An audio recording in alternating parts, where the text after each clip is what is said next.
América, seguramente buenas noches ya a Europa. Bienvenidos a este programa La Belleza de Sanar. Es un programa de televisión online patrocinado por el Centro de Terapia Familiar y Pareja Nuevas Sendas. Quien les habla es José Valdeón Valdivia, soy terapeuta y soy director del centro también. Y aproximadamente cada quincena estamos teniendo y abriendo este programa en la que hacemos grandes entrevistas con grandes temas a grandes psicoterapeutas. Hemos tenido invitados de Argentina, de Chile, de España también, de México, de Estados Unidos, y cada así quincena estamos tratando de invitar a un psicoterapeuta o psicoterapeuta reconocida y abordamos un tema también súper interesante. Así que bienvenidos a los psicólogos, a los terapeutas, profesionales de la salud, a los colegas que empiezan con nosotros. Este es un programa dirigido especialmente a profesionales de la salud, psicólogos, psiquiatras y el que esté interesado en temas de familia. En esta oportunidad vamos a trabajar un tema muy interesante y muy común también, y que desde muchas aristas se ha venido abordando, y queremos un poco aterrizar este tema que tiene que ver con los niños difíciles que tienen TDAH, es decir, niños con déficit de atención e hiperactivos, como generalmente se les conoce. Y para eso tenemos invitada especial a una gran profesional. Ella es Joana Alegre, ella es de Barcelona, España. Ella es psiquiatra de profesión, también tiene estudios como terapeuta familiar desde el enfoque sistémico, supervisora docente, consultora en diferentes contextos infanto-juveniles y servicios sociales. Ha ejercido la docencia en posgrado de la Universidad Autónoma de Barcelona, España, una de las mejores universidades de España, en la Universidad de Girona también. Ha participado como coautora en diversas publicaciones como Adolescentes, el modelo sistémico también en la familia multiproblemática, ahí en Barcelona. Es coautora también del alumnado en situación de estrés emocional. Y podremos seguir mencionando, también tiene trabajos de la intersección entre escuela y familia. Así que es una mujer bastante preparada, bastante dinámica en sus enseñanzas también. Y te damos la bienvenida, Joana. Un saludo a nuestros oyentes, a nuestros colegas. Gracias por la invitación. Ella está en Barcelona, España, y está en comunicación con nosotros. Te dejo tus saludos antes de empezar y entrar ya a este diálogo de entrevista que tenemos contigo, Joana. Perfecto. Bueno, ante todo, muchísimas gracias por la confianza, José. No nos conocemos personalmente, pero realmente a quien también debo agradecer es a Juan Luis Linares, que te dio mi nombre, ¿no? Creo que es un honor estar en una entrevista con vosotros, y también lo que después se va a seguir de mi participación en el diplomado. Por tanto, infinitas gracias. Ok, Joana, gracias a ti por aceptar la invitación y tener este espacio en el cual vamos a poderte preguntar algunos puntos importantes sobre este tema. Y efectivamente, fue Juan Luis con quien has trabajado también y te has formado en lo que es terapia familiar sistémica, quien nos hizo la conexión.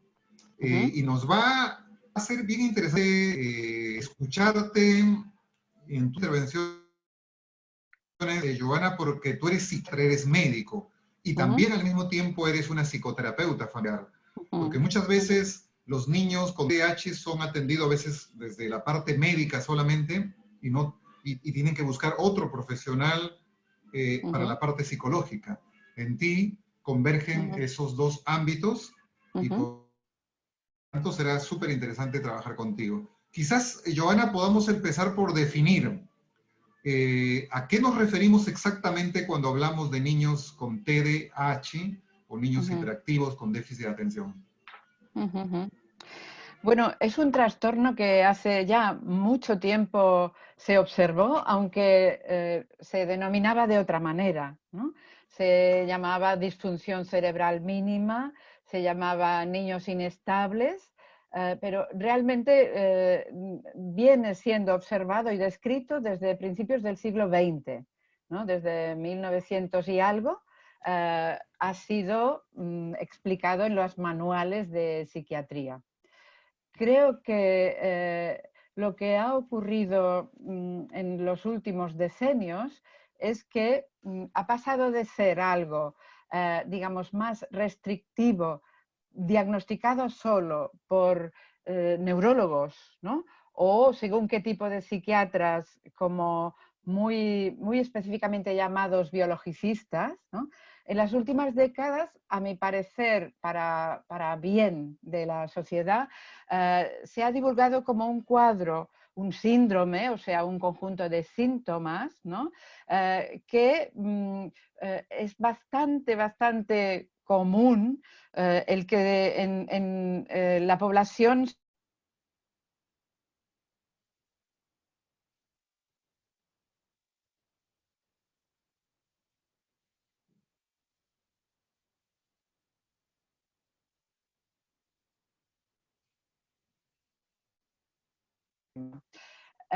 hoy día se considera un problema de índole neurobiológica, ¿no? Y hay muchos estudios e investigaciones en torno a poder, digamos, saber más en qué es lo que ocurre, ¿no? Cuando hay ese problema. En general, lo que ahora sí podemos decir es que es un tema que afecta a los neurotransmisores, ¿vale?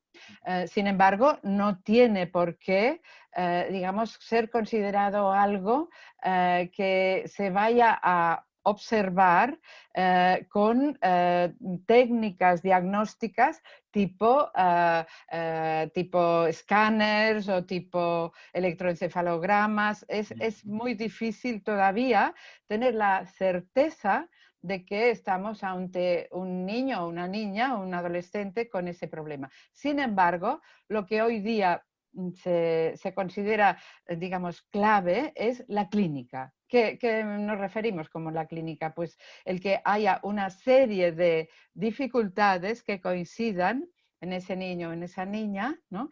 Y que a la vez sean observados en más de un medio, más de un contexto. Por tanto, que tanto se pueden dar en el contexto escolar como familiar, ¿verdad? Entonces, yo creo que en las últimas décadas, por suerte, se ha podido como difundir, generalizar su diagnóstico, aunque es interesante pensar que el diagnóstico en sí es solamente fiable si lo puede hacer alguien con experiencia en esto y con, digamos, instrumentos clínicos, ¿no? Básicamente sería con la entrevista clínica, con escalas que se utilizan para padres, para maestros y también para el propio chico o chica a partir de cierta edad, ¿verdad? Y, y también con una batería de test que pueden darnos mayor probabilidad o menor de que exista ese problema. Sin embargo, lo que es un lugar común es que no hay todavía un instrumento que dé la certeza de que estamos ante un cuadro así. Solamente nos movemos por probabilidades, ¿no? No sé. Ok, Un poco... y sí, Joana, sí, quería, justamente hablando de esto del diagnóstico, a veces sucede que algunos niños son diagnosticados como TDAH y en verdad no lo tienen. Vale, Entonces hay una confusión. Entonces exacto. la pregunta sea, ¿cómo diferenciar a un niño de mente muy inquieto, ¿no? Y muy distraído de uno que en verdad ya tiene un problema, digamos, más definido, diagnóstico más definido de TDAH, ¿no? Si Claro, pudieras claro. ilustrar Sí, creo que es un poco para saber esa diferencia, por sí, favor. es una buena pregunta porque, sobre todo en según qué países, básicamente en Estados Unidos, ha habido una inflación del diagnóstico de TDAH y una exageración a la hora de que cualquier niño podía llevarse a su casa el diagnóstico y sus padres la indicación de la medicación, ¿no? Yo creo que de consecuencia de esto, en Europa hemos tenido, digamos, una situación muy polarizada entre los profesionales que pensaban que era digamos, era importante no contagiarse con lo que ha pasado en Estados Unidos y reservar la medicación solamente para los casos muy graves, ¿no? Eso era un sector de profesionales. Y, en cambio, otro tipo de profesionales, ¿no? Sobre todo neurólogos y psiquiatras llamados biologicistas, que, en cambio, no tenían tal prevención, ¿verdad? Y aquí yo diría que en mi experiencia he trabajado en distintas sedes profesionales como psiquiatra, he visto que tanto podían existir excesos de diagnóstico como defectos. ¿Qué me refiero a defectos? Pues a que según qué orientaciones teóricas de los profesionales, ¿verdad? Digamos, habían, digamos, no visto situaciones que podrían haber sido diagnosticadas tiempo antes, ¿no? No lo han visto porque lo han atribuido a causas ambientales, ¿no? Y yo misma he formado parte de un grupo de profesionales, básicamente primero de orientación psicodinámica y después de orientación sistémica, que, digamos, teníamos como cierta prevención, cierto, digamos, rechazo, se podría llamar, digamos, a ver un cuadro como TDAH, ¿verdad? Solamente desde hace quizá unos 15, 20 años me he dado cuenta que yo misma había tenido como un exceso de prevención en diagnosticar y que podía haber sido, digamos, sin quererlo, causante de que niños que se hubieran beneficiado de un correcto diagnóstico y de un correcto abordaje pasaran sin diagnosticar. Y al darme cuenta de eso, realmente he probado de reajustar mi posición hacia un punto medio. Para mí, lo interesante sería el punto medio, ni exceso ni defecto de diagnóstico, ¿no? Bueno, pues el buen Aristóteles, ¿no? Ok, Nos hablaba de la excelente. virtud del punto medio. Didi, por Ok, favor, José. ok, No ok, sé, Joana. parecía Hablaste un que... momento acerca de la inflación de Sí, diagnósticos, sobre todo en sí. Estados Unidos y creo que también en parte de Latinoamérica, ¿no? Ajá, ajá. Yo quería preguntarte, ¿qué papel juega, digamos, la medicación? Muchas Ujú, veces también la industria farmacéutica está detrás sí, de ciertas sí, patologías, un sí, sí, poco sí. con una motivación un poco comercial. Claro, Pero tú, claro. desde tu experiencia, ¿qué dirías con respecto al papel de la medicación solo en niños, ¿no? ¿Cuándo es que Bueno, sí, cuándo es que no van a usar y cuándo realmente uno debe medicar? ¿Qué dirías? perdón, ahora tu voz se me entrecorta. ¿Tú me oyes bien? José, ¿me oyes bien? Por momentos también se entrecorta, no sé qué está pasando con la señal. Pero Vale. no sé si oíste la pregunta o...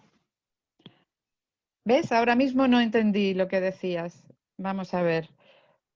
¿Puedes repetir la pregunta? Bueno, he oído lo de Ok, antes, ¿no? yo te Sí, decía, respecto al papel de medicación sí, que ok. juega con los niños. Sí, sí, La industria sí, sí. farmacéutica promueve ciertos medicamentos, Vale. los psiquiatras bien alegremente recetan rápido para cobrar y los padres también a veces. Pero entonces, recomendable es o no, en qué circunstancias poder dedicar a un niño, conocerlo o caer en eso. Nos Bien. diría, Ah, bien. Dime por favor si me oyes bien porque yo realmente he tenido dificultades. ¿Me oyes bien ahora? ¿Me oyes bien? un poco mejor. Vale. Bueno, eh, a ver, es una pregunta que da en la diana de cómo, digamos, en algunos contextos europeos, esta idea de que la industria farmacéutica ha influido en los diagnósticos de algunos profesionales ha tenido gran peso. Por ejemplo, en Italia hubo un movimiento, no sé si existe ahora, pero hace unos años se llamaba Sulle mani dei bambini, fuera las manos encima de los niños. ¿Qué quería decir eso? Que los laboratorios quizá habían tomado como diana el divulgar en exceso la necesidad de medicar a los niños con trastornos por déficit de atención, ¿no? Y por tanto estaban como medicalizando un problema que no era correcto el que fuera visto como un problema médico, ¿vale? Uh, eh, yo tengo que decir que cuando me di cuenta que había estado excesivamente contra el diagnóstico de TDAH, ¿no? O sea, lo que me interesó es en cómo hacer un correcto diagnóstico, ¿no? Y a la vez cómo usar la medicación, pero al mínimo. O sea, el mínimo tiempo durante su prescripción en semana y el mínimo tiempo en su duración a lo largo del crecimiento de los niños. O sea, que sería como usarlo siempre que su efecto tengamos la evidencia de que está evitando sufrimiento al niño y a su familia. Esa es la diana. Usarlo solo cuando antes ha habido indicios de que ese niño, esa familia, estaban angustiados, estaban preocupados, estaban ansiosos porque había problemas de aprendizaje o de conducta que interferían con la vida diaria de un niño que, por supuesto, que tendría que ser feliz y no lo era, ¿verdad? Solamente cuando hay una evidencia de que algo se está, digamos, deteriorando, ya sea en la escuela, su aprendizaje, ya sea en la casa o en otros ámbitos de vida del niño, por ejemplo, a través de sus relaciones sociales, ¿no? Cuando vemos que ahí hay un problema que, digamos, pudiera ser susceptible de mejorar con medicación, es entonces cuando hay que usarlo, ¿no? De todas formas, siempre que se encuentre una situación inicial de dificultad de aprendizaje o de conductas que llamaríamos disociales en un niño, sobre todo en niños más que en niñas, aunque también se ve en niñas, ¿no? Lo importante es que la primera respuesta sea un abordaje psicopedagógico, antes de ver que, digamos, fuera también necesario complementariamente el uso de medicación. Ante todo, la primera respuesta tiene que ser psicopedagógica, que por supuesto que creo que los profesionales que me escuchan, que están en nuestra audiencia, digamos, conocerán la acepción de psicopedagogía, ¿verdad? Y a la vez un acompañamiento a la familia y a la escuela para que eso que quizá primero se veía como, puede ser visto como a ver, un niño malo, entre comillas, puede ser visto como un niño perezoso, puede ser visto como un niño excesivamente lento, etcétera, que esa visión, que es una visión negativa de los niños, pueda cambiarse, tanto en la escuela como en la familia. Eso es básico, ¿no? Por tanto, yo diría que el abordaje de una situación con TDAH siempre tiene que ser multidisciplinar y con varios profesionales trabajando en colaboración para luchar contra esa dificultad, que puede ser pequeña mediana o grande. Yo creo que la cuestión es que en mi práctica he visto situaciones de todo tipo, situaciones iniciales, situaciones solamente, digamos, con cierta dificultad de asimilar lo que en la escuela se explica, ¿no? Y situaciones medianas, de mediana gravedad, y situaciones bastante graves con problemas que repercuten negativamente en la familia, por tanto, padres estresados, angustiados, no sabiendo qué hacer con un niño que puede ser opositivo, puede rebelarse, puede tener respuestas muy intensas y difíciles hasta llegar a la violencia, ¿no? Eh, y escuelas absolutamente también, digamos, llenas de la sensación de impotencia. ¿Qué hago yo ahora con este niño? ¿Verdad?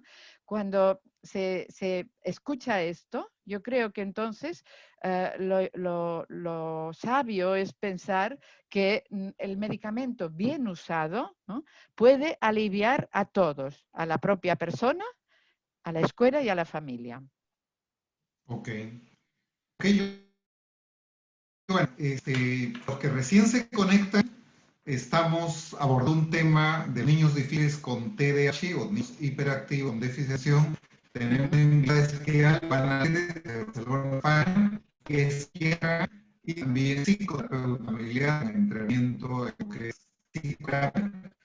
José, Vamos a me cuesta mucho varias seguirte. preguntas. Una de las cosas que las familias.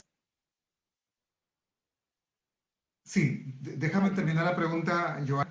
sí. ¿Me estás escuchando? Yo Ahora sé que a veces bien, la señal es antes no. Sí, sí, sí. un poquito Vale, picada.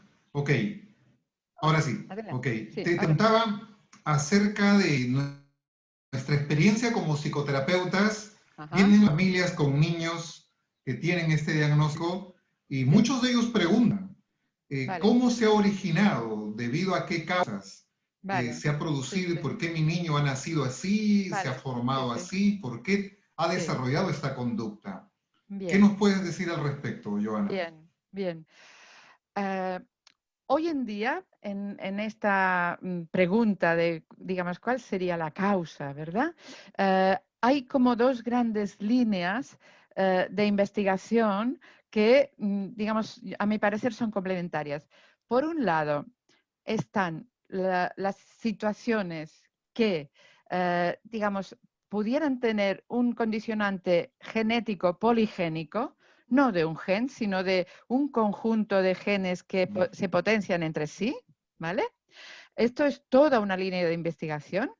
Y después hay otra corriente que, digamos, va a ver si los acontecimientos traumáticos, ya sea en la vida del niño, pero sobre todo en su embarazo y previo a su embarazo, pueden tener un efecto, digamos, de dificultar lo que sería el autocontrol y la vivencia, digamos, serena y positiva del cuerpo del niño, ¿verdad?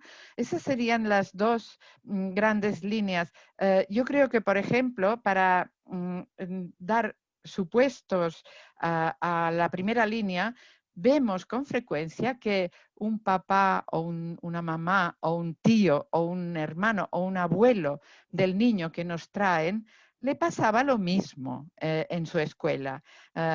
Lo que pasa que en ese momento no se llamaba así, ¿verdad? Se llamaban niños traviesos, niños malos, niños, bueno, pues eso, ¿no? Inestables, niños que desbordaban el maestro, el aula, lo que fuera, ¿no? Pero que su parentesco y después el hecho de ver que a su niño se le pone, digamos, un diagnóstico, se alivian al pensar que lo que les pasaba a ellos, ¿no? Digamos, tenía una razón médica, ¿verdad? Por ejemplo, yo en mi experiencia he visto desde mamás que en la escuela religiosa donde estaban cursando sus estudios las ataban a la mesa, ¿no? Una escuela religiosa, digamos, prestigiosa de una ciudad de España, donde a esa señora la ataban, ¿no?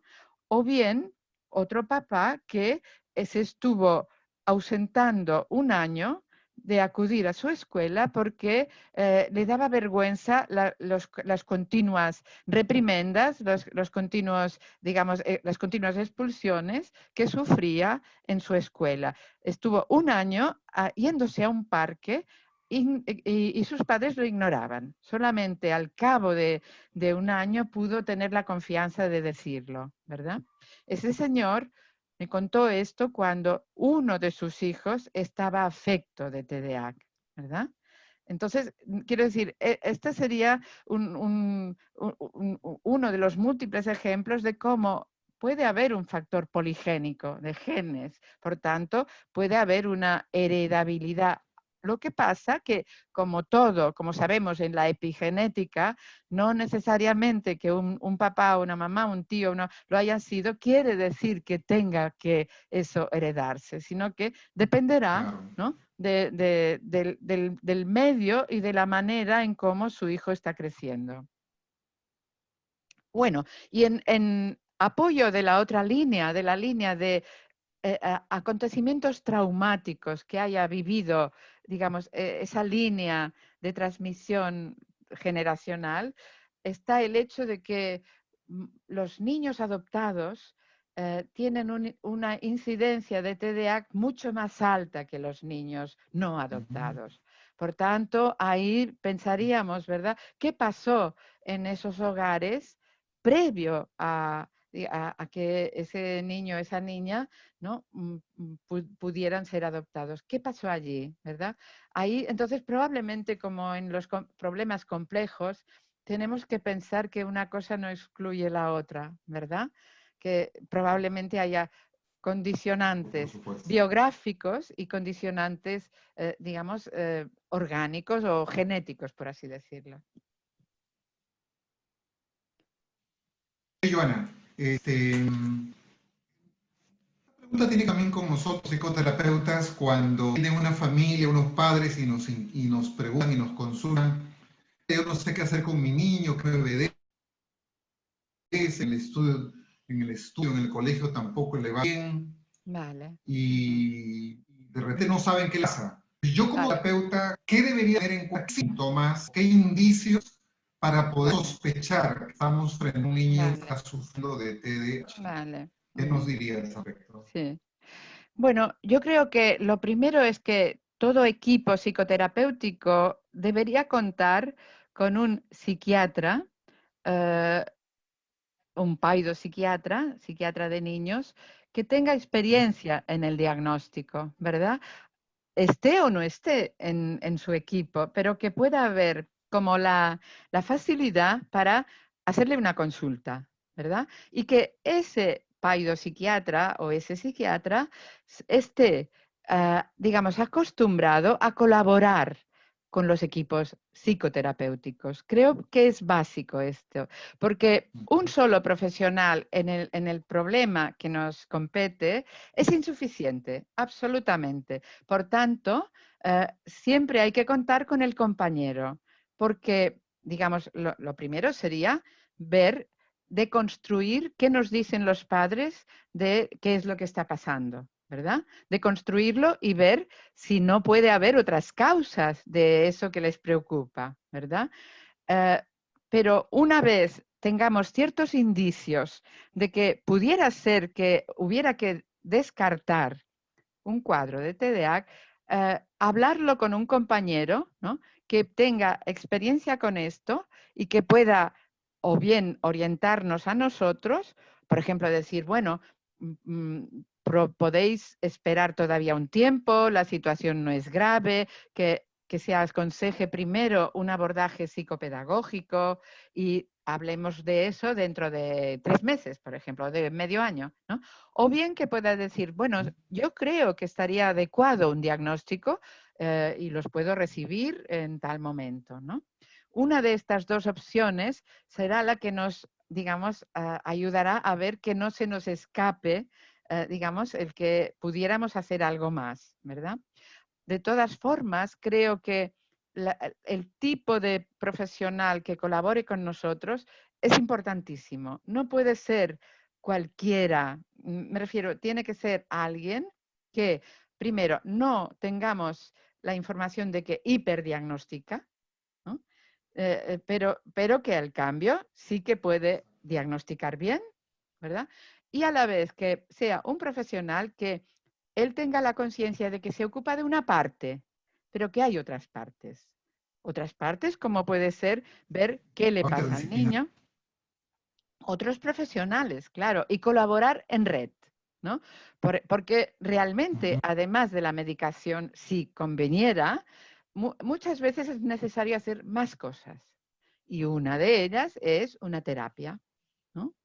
Que ya veremos en el curso, ¿no? Pero las terapias pueden ser de distintas orientaciones, ¿no? Pero en general, a partir de cierta gravedad, es importantísimo, digamos, atender a la familia. No se puede solamente confiar del efecto, digamos, entre comillas, mágico de un fármaco, ¿verdad? Hay que ver qué pasa más en la familia. Y ahí está donde los terapeutas familiares pueden tener un gran papel.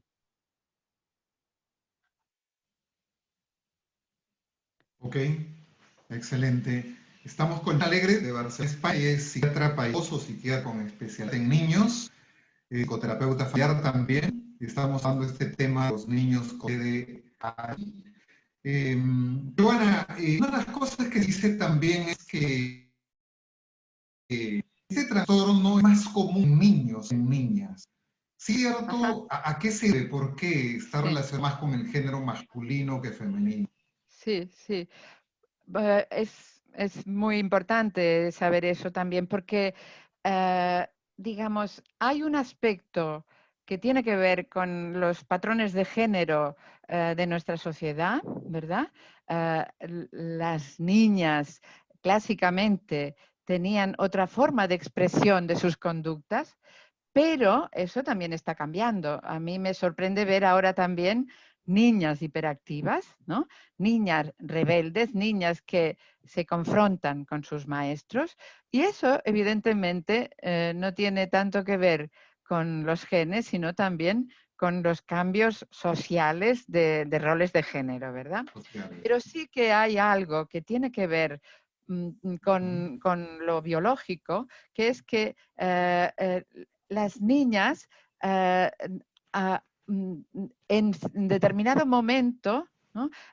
Podían mostrar menos rendimiento escolar, menos, digamos, cumplimiento de lo que se esperaba de ellas, sin que los padres se alarmaran, mientras que los niños, si a la vez había una hiperactividad, por tanto, digamos, un muchacho, un niño que no dejaba de levantarse, moverse, mover sus piernas, sus brazos, interrumpir, etcétera. Entonces, esto, juntamente con un problema que pudiera empezar a haber de fracaso escolar, hacía que tanto la escuela como los padres se movilizaran. O sea, mientras que la sintomatología o lo que la niña, digamos, mostraba era menos ostentoso, era menos evidente, ¿verdad? Pero también en los últimos tiempos se está pensando que puede haber un subtipo de TDAH que se llama solamente desatento, que no va acompañado de la hiperactividad, no va acompañado de la impulsividad y del movimiento, sino que solamente es una distracción importante en momentos donde la motivación baja. Y esto se podía diagnosticar más en niñas, el subtipo desatento. Hoy día no se llama subtipo, desde la última revisión del DSM se llama presentación desatenta. Pues sí, hay más presentaciones desatentas en niñas, ¿no?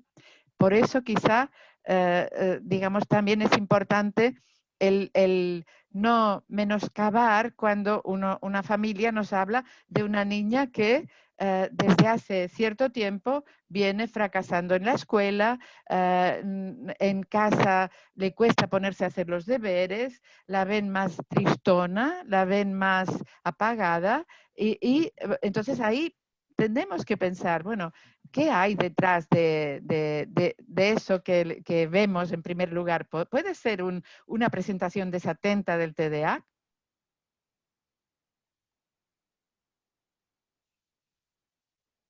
Ok.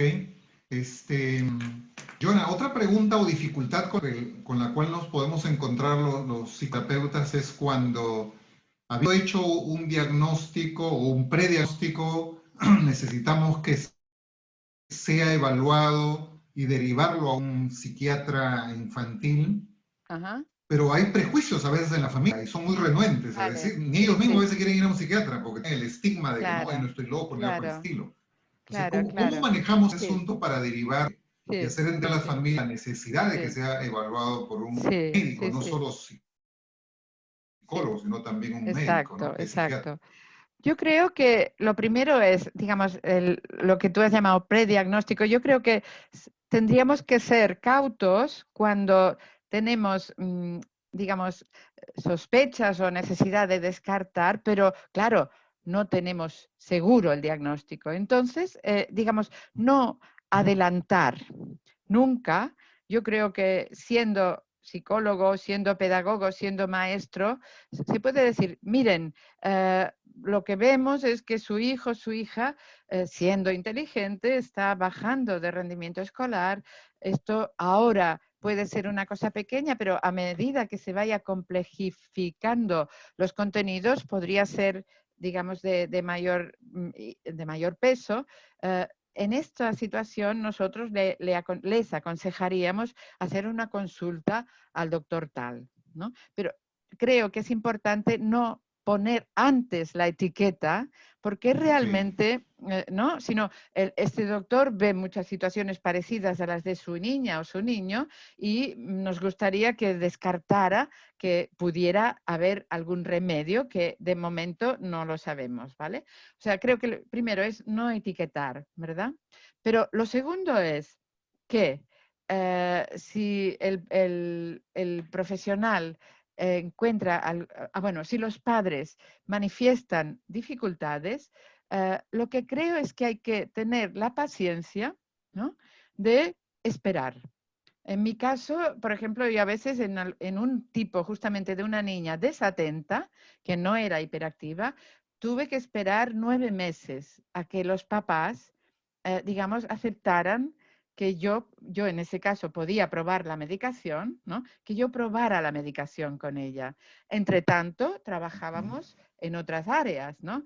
Pues en el área de cómo motivarla, cómo sus relaciones sociales, cómo podían ellos ayudar a que mejoraran, etcétera, ¿no? Cómo no desesperarse cuando en la casa le costaba muchísimo hacer los deberes. Trabajábamos, pues sería como digamos, un refuerzo a sus capacidades parentales, ¿verdad? Pero cada visita, yo en ese momento estaba en la atención pública en Cataluña, podíamos dar solo una visita cada mes. Cada mes que les podía ver, yo les recordaba, bueno, ¿y han pensado algo sobre aquello que les dije de probar una medicación? Bueno, entonces a los 9 meses aceptaron, ¿no? Pero quiero decir, es cuestión, yo diría, así como hay medicaciones en nuestro campo, en el campo de la psiquiatría, que dices, es importantísimo que le den ahora, porque si no, la situación puede agravarse mucho, como por ejemplo los trastornos delirantes o psicóticos, ¿verdad? Ahí la medicación es, digamos, es básica, ¿verdad? En el caso del TDAH, yo creo que como, digamos, se está jugando algo, que es el estado de ánimo del niño, la decepción de los padres, la preocupación de la escuela, pero yo creo que nunca he dado una medicación contra la opinión de los padres. Hay que, digamos, trabajárselo. A veces, pues, traer artículos, a veces yo misma les he enviado mis propios artículos, ¿sabes? O sea, es como decir, bueno, yo me gustaría, por ejemplo, que fueran al colega, pero si ellos no lo ven, no podemos hacer más que, digamos, pues insistir con paciencia y con tacto y con buen hacer, ¿no? En ese sentido. También a veces es el propio Sí. niño. Joana, una de las cosas también con las cuales nos topamos a veces los terapeutas y en mi experiencia personal, me ha pasado, no muy común, me ha pasado que me encuentro con adultos que también tienen dificultades, que les descubro o sospecho que tiene altas Sí, probabilidades de tener un TDAH, sí, que no, de repente en su sí, niñez no fue bien trabajado, ni exacto, siquiera lo detectaron, ni siquiera nunca se dieron cuenta. exacto. Entonces, si ya es persona adulta, casada, Sí, sí, sí, sí, y tiene estos problemas, estas sí, dificultades que le genera problemas en su ámbito social, laboral y todo sin eso, ¿no? duda, ¿Cómo sin es el duda. abordaje? Yo sé que tú eres más psiquiatra paidoso, infantil, pero también debes tener experiencia a nivel de adultos. Claro, sí, Cuéntame a ver. sí, sí, sí. Por ejemplo, ese papá que os contaba antes que estuvo un año eludiendo la escuela yendo al parque, ¿no? Le pregunté, ¿usted tiene ahora alguna dificultad que pueda hacerle pensar que eso, digamos, que le pasó en su niñez, todavía le esté molestando ahora? Y me dijo, claro, ahora mismo con mi mujer estamos a punto de separarnos porque yo creo que mi genio, mi pronto, a veces se me escapa y respondo de manera que yo entiendo que ella tenga a veces cansancio de eso, ¿no? Y le pregunto, ¿y alguna vez ha consultado ahora? El señor tenía 46 años, ¿no? ¿Alguna vez No, no. Entonces, pues le digo, mire, vamos a hacer una cosa, yo le hago un papel o no, mejor, puedo llamar directamente a su psiquiatra de zona, ¿no? Para ver si le puede a usted enviar a un equipo específico de TDAH adultos que empezaba en Barcelona, ¿no? Liderado por el doctor Ramos Quiroga, ¿no? Bueno, entonces hice eso. La psiquiatra de zona me dijo, no, no, yo puedo ver ese caso sin derivar. Dile, por favor, que tiene hora tal día, ¿no? Entonces el papá fue. La psiquiatra de zona consideró que podía ser una cosa que se llama trastorno impulsivo intermitente y le dio otra medicación. Solamente al cabo de 6 meses, al ver que la otra medicación no le funcionaba, le dio metilfenidato, lo que se da a los niños hiperactivos. Y el papá hizo un cambio importantísimo. Lo digo porque es un caso que me conmovió mucho porque a la siguiente vez que esos papás vinieron, ¿no? El papá me dijo, bueno, le agradezco mucho su derivación. Finalmente he tomado el Rubifen, bueno, aquí el nombre comercial es Rubifen en España, ¿no? Que es el Ritalin, ¿no? Y la verdad es que en mi empresa me siento mucho más atento, no se me escapan tanto las cosas, incluso le diré ahora, porque antes no se lo podía decir, que cuando usted hablaba, yo me perdía, no le podía seguir el hilo de sus explicaciones. Ahora lo puedo hacer, ¿no? Respondo con este caso porque creo que es evidente que un tercio, creo que es un tercio aproximadamente de las personas afectas se curan con la adolescencia. Se curan, quiero decir, desaparece la dificultad. Mientras que puede ser que 2/3 continúen. Ahora bien, si uno tiene un trabajo o una familia que no pone a prueba su dificultad, no tiene por qué tomar medicación. Yo tengo amigas que son hiperactivas y son docentes de escuelas de terapia familiar, ¿sabes? Pero lo compensan muy bien. Ya. Solamente en los congresos, de pronto a mi lado me dice, Joana, no puedo aguantar más escuchar este discurso, por favor, salgamos un momento, ¿no? Y salen y regresamos. Quiero decir, en ese sentido, esta persona nunca en su vida ha tomado medicación y se desempeña absolutamente bien como profesional y como familia, ¿no? Pero hay personas que no. Eso también dependerá de si hay factores, digamos, propiciadores, digamos, de los recursos o bien factores que, digamos, desencadenan dificultades. Bueno, Ok. Estamos con Joana Alegre, psiquiatra infantil, psicoterapeuta familiar, abordando este tema de los niños TDAH. Una pregunta que también es importante hacerte, Joana, es, y que lo vas a estar abordando de manera más explícita en el curso, el curso internacional que vamos a estar dando los otros sábados de octubre de 2020, pero quizás nos puedas dar un adelanto para que los que van a participar puedan también saber algo del tema. ¿Tú planeas tipos de familias que de una manera se están formando este tipo de casos y de trastornos?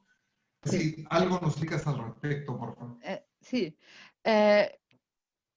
Estuve trabajando en un equipo donde había mucho diagnóstico de niños hiperactivos, pues mucho más que en mi anterior lugar de trabajo, que era de orientación psicodinámica y que no había esta sensibilidad. En el nuevo equipo, una doctora había tenido bastante acierto en diagnosticar muchos niños. Mi suspicacia, mi, digamos, prevención contra el TDAH hizo que cada uno de los casos yo verificara que cómo había sido el momento del diagnóstico, si la familia estaba contenta o no.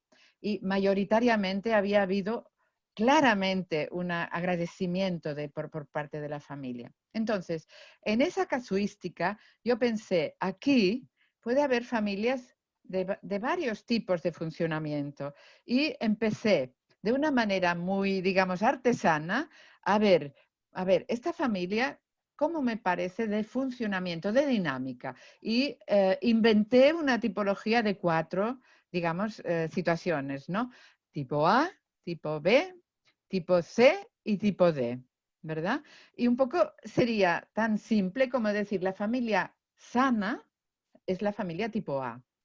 La familia donde sus miembros, digamos, entre sí se relacionan sin dificultades, de una manera respetuosa, amorosa, adecuada a la edad de los hijos, etc. A pesar de esa característica, digamos, tan positiva, puede haber déficit de atención. Tipo B serían las familias que, digamos, con una intervención psicopedagógica o de pautas para los padres pueden mejorar rápidamente, ¿no? Serían aquellas que, en mi terminología, precisan un contexto psicoeducativo para padres, ¿no? Tipo C serían aquellas familias cuya dinámica ya viene, digamos, transmitida como difícil, no necesariamente desde la generación de padres, sino también desde los abuelos, ¿verdad? Puede haber habido ahí una situación conflictiva entre la abuela y la mamá, entre la abuela y el papá, puede haber habido negligencia o malos tratos o una exigencia superior a lo que el papá o la mamá podía. Y eso, digamos, se transmite también a la generación de los hijos. Entonces, las familias tipo C precisan a la vez que un correcto abordaje para el niño, sea psicopedagogía, sea medicación, las familias tipo C precisan terapia familiar sistémica. Sin ello, se cronifican, ¿no? Y finalmente las familias tipo D, donde ha habido ya claras muestras de abuso, maltrato, negligencia, con necesidad de apelar al sistema de protección de menores, ¿no? Estas serían como las más difíciles y las más graves, claro, en este sentido. Entonces, esta tipología a mí me permitía como orientarme un poco en el mar del TDA, porque es un mar, ¿no? Uh-huh.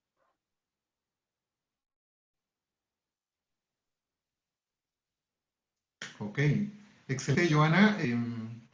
Has dado solamente una pincelada, hemos apenas probado algo del pasado que vamos a estar disfrutando en un próximo curso internacional en el cual vas a estar como escritora, como docente.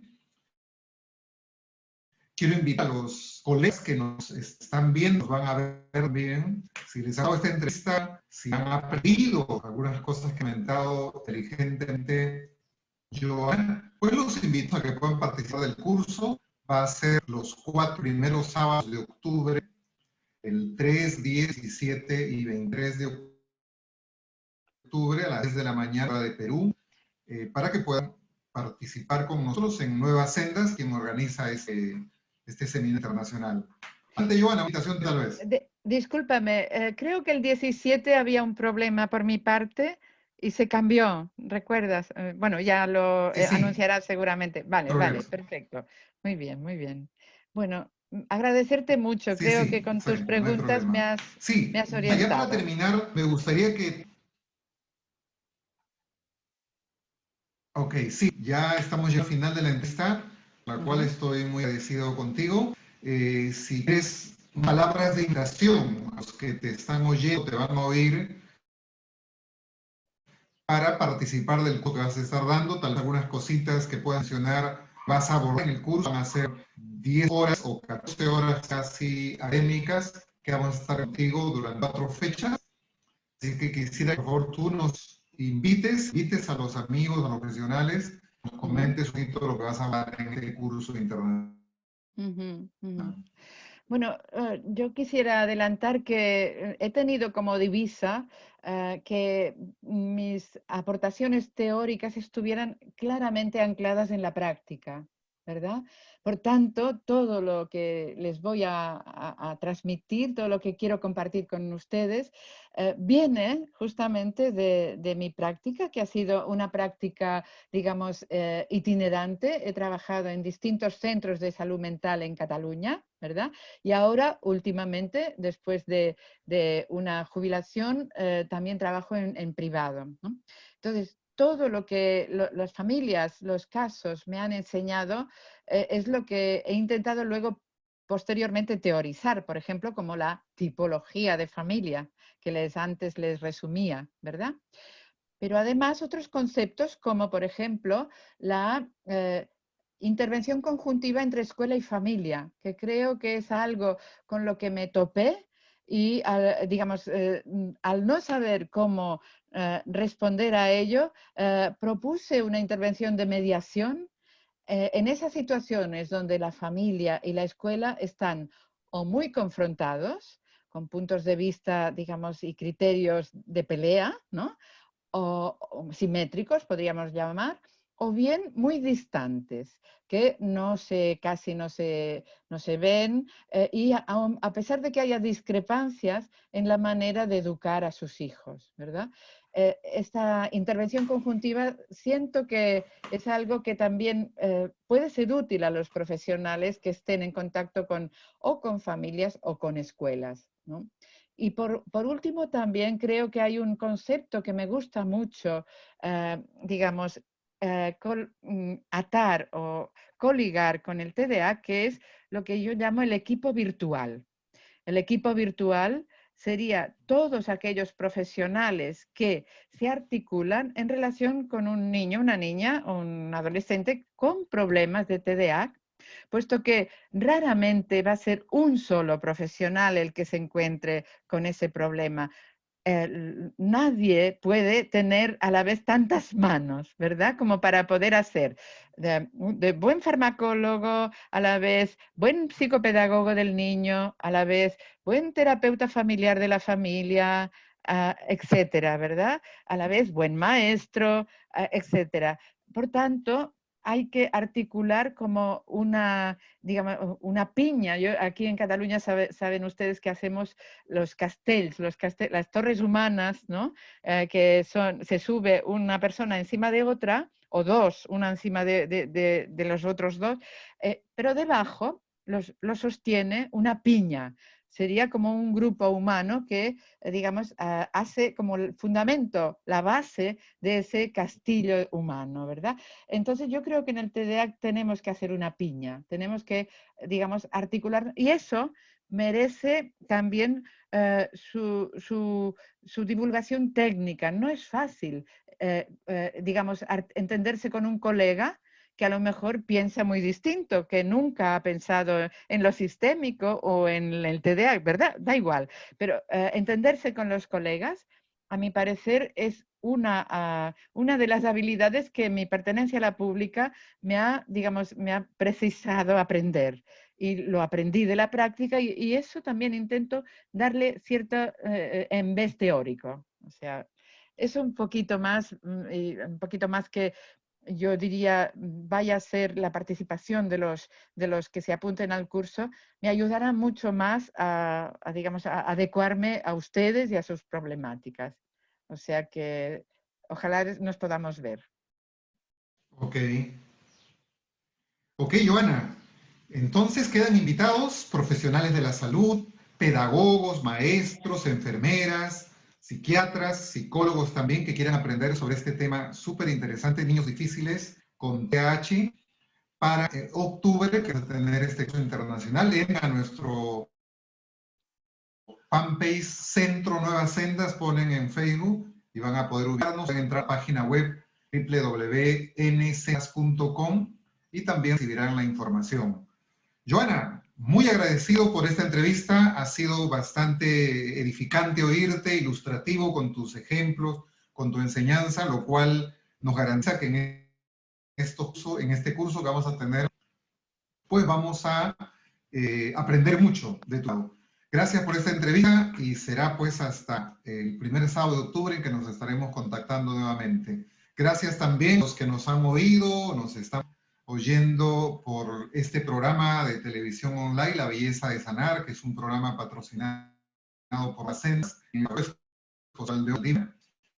Estén pendientes, entren a nuestro canal, ponen en YouTube canal Nuevas Sendas y pueden ver esta entrevista y otras entrevistas anteriores. Hemos tenido también grandes terapeutas con grandes temas para poder seguir siendo más como profesionales. Gracias, Joana, gracias a los que nos... Gracias a ti, y nos José. vemos bien en el próximo programa. Gracias. Chao. Nos vemos. Gracias.